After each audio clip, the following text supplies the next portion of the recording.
ITS का जी study YouTube channel में आप सभी का बहुत बहुत स्वागत है। और चलिए IT second year engineering drawing का कुछ इंपॉर्टेंट क्वेश्चन को करेंगे जो CBT कंप्यूटर बेस्ड एग्ज़ाम के लिए बहुत ही इंपॉर्टेंट होगा। ED का ये जो है क्वेश्चन होगा और ये इलेक्ट्रीशियन के छात्रों के लिए ये जितना क्वेश्चन रहेगा इलेक्ट्रीशियन सेकेंड ईयर के छात्रों के लिए रहेगा। तो इस वीडियो के अंत तक बने रहिएगा, जितना क्वेश्चन रहेगा आप लोग देखते चलिए।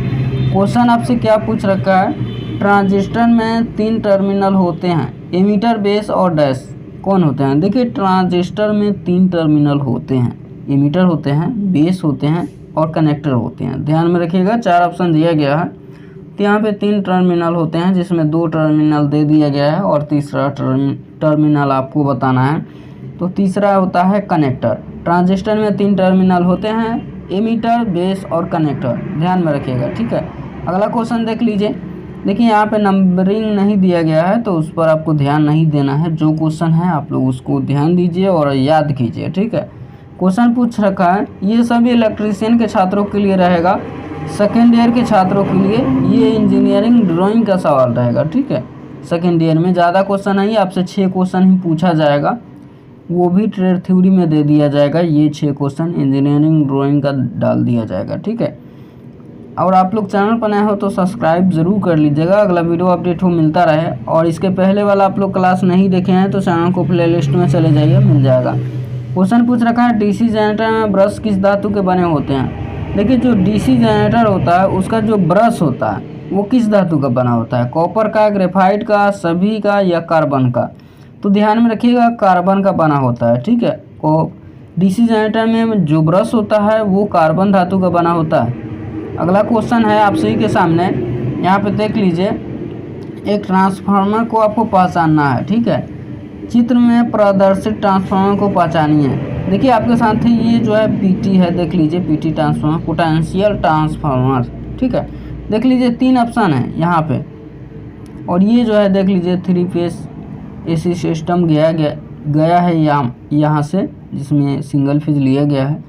और ये जो है PT ट्रांसफार्मर है। 4 ऑप्शन दिया गया, राइट आंसर कमेंट बॉक्स में ज़रूर लिखिएगा। ऑटो ट्रांसफार्मर, करंट या इनमें कोई नहीं, या पोटेंशियल ट्रांसफार्मर। तो देखिए ये PT पोटेंशियल ट्रांसफार्मर है, ध्यान में रखिएगा।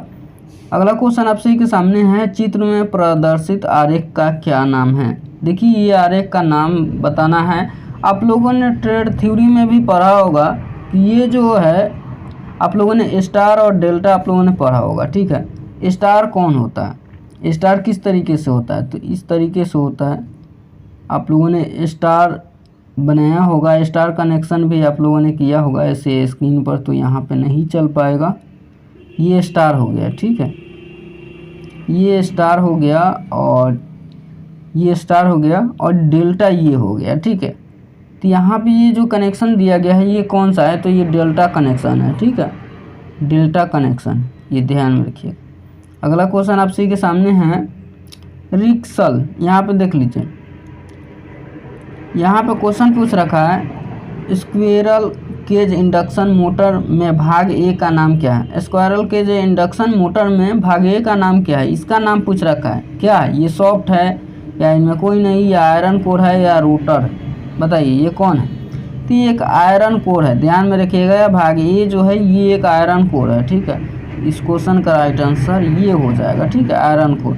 अगला क्वेश्चन की ओर चलते हैं। ये क्वेश्चन क्या आपसे पूछ रखा है, चित्र में प्रदर्शित डीसी जनरेटर के प्रकार को पहचानिए। ये आपके सामने एक डीसी जनरेटर है, इसके प्रकार को पहचानना है। देखिए शंट फील्ड यहाँ है, जुड़ा हुआ है, और यहाँ पे देख लीजिए 4 ऑप्शन है, इनमें कोई नहीं, या DC generator, DC shunt generator, या डीसी सीरीज जनरेटर, या डीसी कंपाउंड जनरेटर। देखिए यहाँ पे ये शंट फील्ड जुड़ा हुआ है तो ये डीसी शंट जनरेटर हो जाएगा, ठीक है। इस क्वेश्चन का राइट आंसर ये हो जाएगा, डीसी शंट जनरेटर, ठीक है।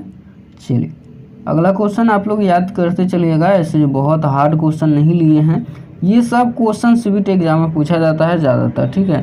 निम्नलिखित में कौन कंट्रोल पैनल का भाग नहीं है। क्वेश्चन पूछ रखा है कंट्रोल पैनल का भाग नहीं है, यहाँ पे कंट्रोल का काम नहीं करता है, बताइए कौन। देखिए ये तो MC की मिनिएचर सर्किट ब्रेकर, ये तो कंट्रोल का काम करता है। फ्यूज भी, रिले भी, ये सब कंट्रोल का काम करता है। बट यहाँ पे नहीं पूछ रखा है, इनमें कोई नहीं हो जाएगा, ठीक है। इनमें कोई नहीं कंट्रोल का काम करता है। ठीक है, अगला क्वेश्चन, इनमें कोई नहीं है। अगला क्वेश्चन यहाँ पे देख लीजिए, निम्नलिखित चित्र में किस प्रकार का विद्युत रोधक प्रदर्शित है। देखिए ये आपके सामने एक विद्युत रोधक दे दिया गया है, जिसके ऊपर से ये इस चैनल के माध्यम से ये केबल ले जाया जाता है। इसके माध्यम से आप लोगों ने देखा होगा। ठीक है, 11,000 33,000 इसके माध्यम से ले जाया जाता है केबल। ठीक है, तो यहाँ पे ये जो पूछ रखा है कि इस विद्युत रोधक प्रदर्शित है, इसका नाम बताना है। ये किस प्रकार का है, पिन टाइप है या इनमें कोई नहीं, या स्टेनलेस टाइप है या साइकिल टाइप है। तो ये एक पिन टाइप है, ध्यान में रखिएगा, ये पिन टाइप है। ठीक है, ये विद्युत रोधक इंसुलेटर। अगला क्वेश्चन है, अल्टरनेटर का कार्य क्या है। अल्टरनेटर का कार्य डैश को बदलता है। क्या, जनरेटर का काम जो होता है, अल्टरनेटर का काम वो डैश को बदलता है। किस में बदलता है, तो यांत्रिक ऊर्जा को विद्युत ऊर्जा में बदलता है, मैकेनिकल एनर्जी को इलेक्ट्रिकल एनर्जी में बदलता है, ध्यान में रखिएगा। चलिए अगला क्वेश्चन है, यहाँ पे देख लीजिए, यहाँ पे क्वेश्चन क्या पूछ रखा है, इसको आप लोग देखिए। क्वेश्चन है, निम्नलिखित चित्र में किस प्रकार का विद्युत रोधक है। देखिए यहाँ पे किस प्रकार का ये विद्युत रोधक है, बताइए। इसमें भी वायर ले जाया, इसमें भी केबल ले जाया जाता है, आप लोगों ने देखा होगा। ठीक है, इसके बीच में है। ठीक है, तो ये जो है साइकिल टाइप है। ठीक है, जब भी कहीं मोड़ना होता है ये साइकिल टाइप है, ध्यान में रखिएगा। ठीक है, पिन टाइप ऊपर वाले था, हम दिखाए थे आपको, ये साइकिल टाइप है। अगला क्वेश्चन देख लीजिए, फ्लक्स की इकाई क्या होती है। फ्लक्स की इकाई क्या होती है, एम्पियर, वेबर, हेनरी या वोल्टेज, बताइए। वोल्ट होती है, बताइए। फ्लक्स का इकाई जो होता है वेबर होता है, माइंड में बैठा लीजिए, फ्लक्स का इकाई वेबर होता है। नेक्स्ट क्वेश्चन आप लोग देख लीजिए, अगला क्वेश्चन क्या पूछ रखा है, नीचे चित्र में किस प्रकार की सुरक्षा युक्ति को दर्शाया गया है। देखिए ये जो आपके सामने सुरक्षा युक्ति है ये दर्शाया गया है। ठीक है, देखिए ये जो है ये सब पहले इंजीनियरिंग ड्राइंग का एग्ज़ाम होता था, तो ये सब ऑफलाइन एग्ज़ाम में ये सब बनाया जाता था। ठीक है, फ्री हैंड आपसे पूछ लेता, ये सब यहाँ पे बनाया जाता था, बट ये अब MCQ कर दिया। ठीक है, ऑब्जेक्टिव क्वेश्चन है, तो ये अब ऑब्जेक्टिव के तरह इस तरीके से पूछा जाएगा, आपको दे दिया जाएगा और 4 ऑप्शन दे दिया जाएगा और उसको पहचानना है। ठीक है, ऐसे यहाँ पे हुआ है। तो क्वेश्चन है, नीचे चित्र में किस प्रकार की सुरक्षा युक्ति को दर्शाया गया है। MCB है या फ्यूज है या रिले है या इनमें कोई नहीं है, बताइए। तो ये रिले के दर्शाया गया है, जो कंट्रोल का काम करता है। ठीक है, ये रिले है, ध्यान में रखिएगा।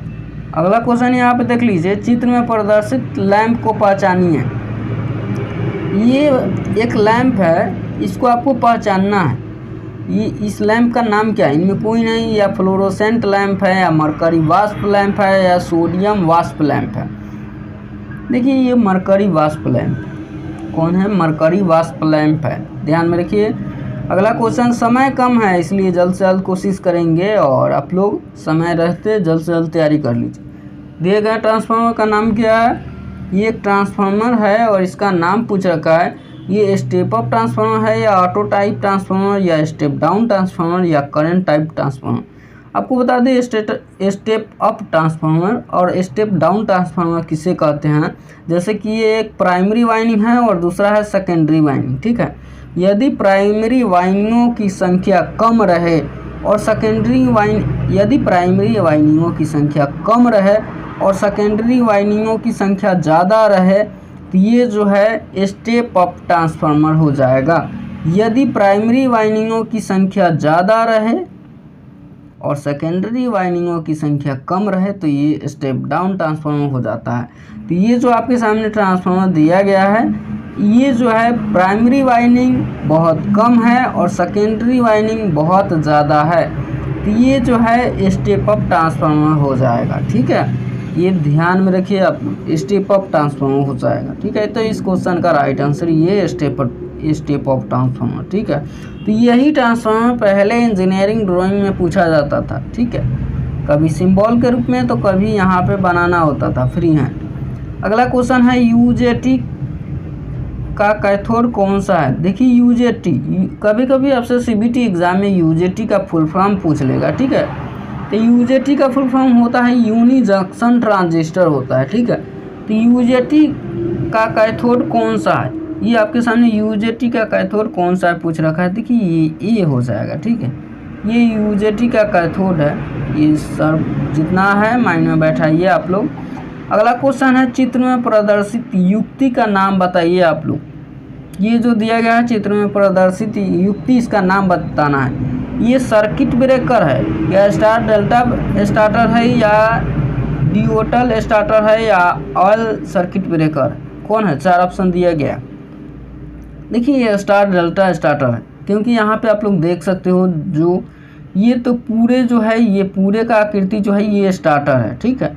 अब यहाँ पे इसके बीच में देखोगे, सबसे बीच में तो यहाँ पे एक स्टार है, उसके बाद डेल्टा है और पूरा स्टार्टर है, ठीक है। तो स्टार डेल्टा स्टार्टर ये आप लोग पहचान जाइएगा, ठीक है। इसके अंदर जो है देख लीजिए स्टार है, फिर उसके बाद डेल्टा है, फिर उसके बाद स्टार्टर, ठीक है। तो ये स्टार डेल्टा स्टार्टर है, माइंड में बैठाइए आप लोग। अगला क्वेश्चन आपसे पूछ रखा है, देख लीजिए चित्र में प्रदर्शित संकेत को आप लोग पहचान दीजिए, क्या है ये? चित्र में प्रदर्शित संकेत को आपको पहचानना है। ये फ्यूज है या सर्किट ब्रेकर है या रिले है या बैटरी है? देखिए 10 एम्पियर का फ्यूज है, आप लोगों को बता दें ये फ्यूज है, ध्यान में रखिएगा, ठीक है। ये फ्यूज है। अगला क्वेश्चन आपसे के सामने क्या पूछ रखा है, ट्रांसफार्मर की कोर में डैश उत्पन्न होता है, क्या उत्पन्न होता है? ट्रांसफार्मर की कोर में क्या उत्पन्न होता है? आप लोग ज़रूर बताइएगा कमेंट बॉक्स में, ट्रांसफार्मर की कोर में क्या उत्पन्न होता है?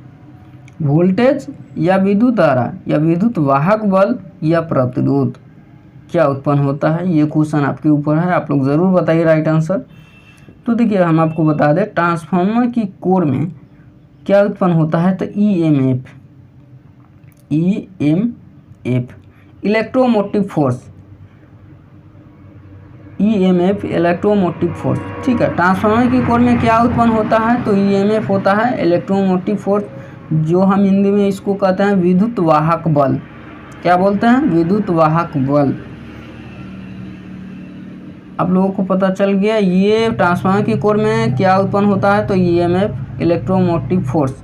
ईएमएफ किसे कहते हैं, तो इलेक्ट्रॉन को किसी निश्चित दिशा में गति करने के लिए जो आरोपित बल लगता है उसे ईएमएफ बोलते हैं, ठीक है। तो ये आप लोग समझ लिए होंगे ट्रांसफार्मर की कोर में क्या उत्पन्न होता है, तो ईएमएफ इलेक्ट्रोमोटिव फोर्स, विद्युत वाहक बल, ठीक है। चलिए आपसे को बता दें, इसी तरीके से हम आपको एमसीक्यू क्वेश्चन, ऑब्जेक्टिव क्वेश्चन देते रहेंगे जो सीबीटी एग्जाम में बार बार आता रहेगा, ठीक है। आता है वही क्वेश्चन आपको देंगे। तो आप लोग चैनल पर नए हो तो सब्सक्राइब ज़रूर कर लीजिएगा और एक वीडियो को लाइक कर दीजिएगा, दोस्तों को भी शेयर कर दीजिएगा। और कोई मन में डाउट है कमेंट बॉक्स में ज़रूर लिखिए।